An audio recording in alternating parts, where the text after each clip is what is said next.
On nous dit depuis toujours qu'il faut suivre ses rêves. Mais à force de courir après, parfois, on oublie même de les vivre. J'ai eu cette impression une fois en revenant de voyage. J'avais coché toutes les cases, j'avais fait tout ce que je voulais faire, vu tous les paysages, et pourtant j'étais fatiguée, presque vidée, comme si le rêve m'avait échappé au moment même où je croyais l'avoir attrapé. Parfois, on est tellement obnubilé par l'objectif ou la destination qu'on en oublie même de regarder la route et d'apprécier le chemin. Cette semaine, c'est la journée mondiale du rêve, mais aussi celle du tourisme. Et quand je suis un peu perdue pour trouver un sujet, je m'aligne sur les événements du moment. Et c'est comme ça que j'ai trouvé mon sujet du jour. Comme en plus on entre dans l'automne et que c'est une saison qui nous invite à ralentir, alors je me suis demandé, et si nos rêves n'étaient pas toujours faits pour être poursuivis à grande vitesse? Et si au contraire, le vrai luxe, c'était d'apprendre à les accueillir, à les vivre autrement, dans des formes beaucoup plus simples et plus accessibles. Bienvenue dans Escale, le podcast où chaque pause, chaque bifurcation, chaque détour devient une occasion de repenser son voyage, qu'il soit physique ou mental. Ici on parle de mouvement, mais aussi de ralentir pour trouver le chemin qui te ressemblera le plus. Donc si c'est des sujets qui t'intéressent, je t'invite à t'abonner tout de suite. Tout de suite, j'attends. Et maintenant, on passe à la suite. On grandit avec l'idée qu'un rêve doit être grand, immense, glorieux, incroyable. Une destination lointaine, un job exceptionnel, un statut de rêve ou un projet hors du commun. L'idée, c'est qu'il faut surtout que ça soit grandiose, que ça impressionne les autres et surtout nous-mêmes, au point de parfois nous paralyser parce que ce rêve est tellement grand qu'il paraît inaccessible, qu'on est focus sur un objectif qui est beaucoup trop loin et qui nous fait flipper. On se focus sur le sommet de la montagne en oubliant de regarder nos pieds, comme dans les voyages finalement. On fantasme l'ailleurs, l'exotisme, le grand départ. Alors que parfois, une petite virée dans un village pas très loin suffit à nous combler sur le moment et à nous inviter à voir les choses autrement le temps d'un instant. Et combler cette angoisse furtive qui nous avait donné envie de fuir. Mais cette logique peut enfermer. Le rêve devient alors une injonction, une quête sans fin, et surtout, quand on n'arrive pas à l'atteindre, une honte ultime. Je sais pas si t'as déjà entendu des phrases comme ça, mais tu disais que tu voulais faire ça, regarde où t'en es, moi je t'aurais vu ailleurs, je pense que tu gâches ton potentiel, je m'attendais à mieux venant de ta part, ou à l'inverse, t'y arriveras jamais, c'est beaucoup trop grand, tu devrais abandonner, ça sert à rien. Il y en a d'autres qui ont essayé, ils se sont brûlés les ailes. Quand tu rêves grand, tu parles, tu vends ton rêve, tu dévoiles tes cartes, et ça te rend fragile. On essaye de te mettre des bâtons dans les roues, en te montrant à quel point tu n'y arriveras pas, à quel point tu n'es pas capable, et à quel point c'est délulu. Arrive alors le deuxième point, la friction. Quand on court après un rêve, on peut finir par se perdre dans la comparaison, la fatigue, la désillusion et parfois même l'estime de soi. C'est un peu comme vouloir attraper l'horizon. On a le sentiment que plus on avance, plus on s'éloigne. Le résultat, c'est qu'on est perpétuellement triste parce qu'on n'est jamais là où on veut, qu'on n'arrive jamais à obtenir ce qu'on veut, qu'on n'arrive jamais à obtenir ce qu'on vise et que ça fait vivre un peu dans une illusion. Ça me fait penser à un mot en portugais, saudade.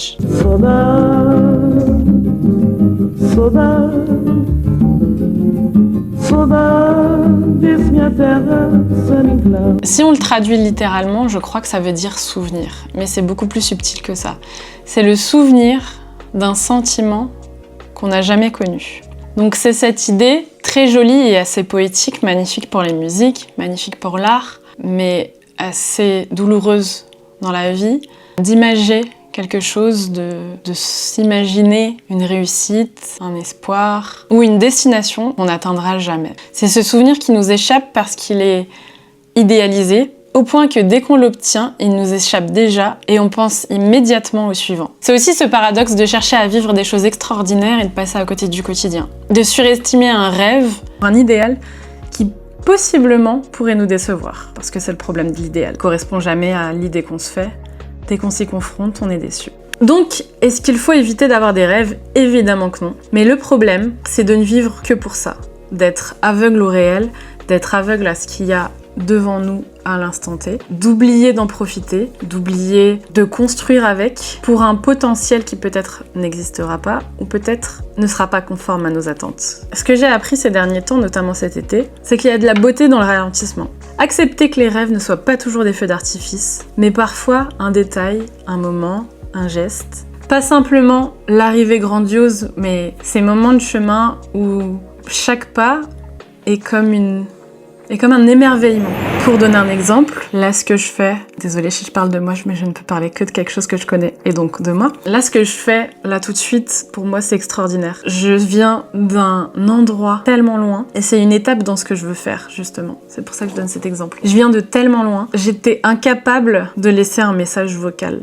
Pendant très longtemps, je ne supportais pas de parler dans le vide sans avoir de réponse et je sais pas quoi dire parce qu'on me répond pas. J'ai eu le même souci quand il a commencé à avoir les messages vocaux sans les appels, juste les vocaux. Pendant longtemps, j'étais incapable d'envoyer un message vocal. Je ne saurais expliquer, ça peut paraître stupide ou complètement aberrant ou complètement disproportionné et ça l'est. Parce que quand je dis que je suis timide, je l'ai dit dans un épisode, c'était une timidité maladive, j'arrivais pas à parler aux gens. Donc pour moi, à chaque fois que j'ai passé des paliers un peu cons comme celui-ci, c'était un émerveillement sur le chemin de ce que je veux vraiment faire. C'est-à-dire vouloir réaliser des vidéos, vouloir parler à quelqu'un, aller dire bonjour à quelqu'un qu'on ne connaît pas par exemple, ou aller solliciter quelqu'un. C'est un émerveillement parce que quelques mois avant, j'étais pas capable de le faire. Parler devant une caméra, c'est incroyable. Je dois m'y prendre à beaucoup, je perds énormément de temps, il y a un truc en moi où je me dis j'arrive pas, alors que tu allumes la caméra, factuellement c'est simple. Mais il y a un blocage dans ma tête qui fait que c'est compliqué.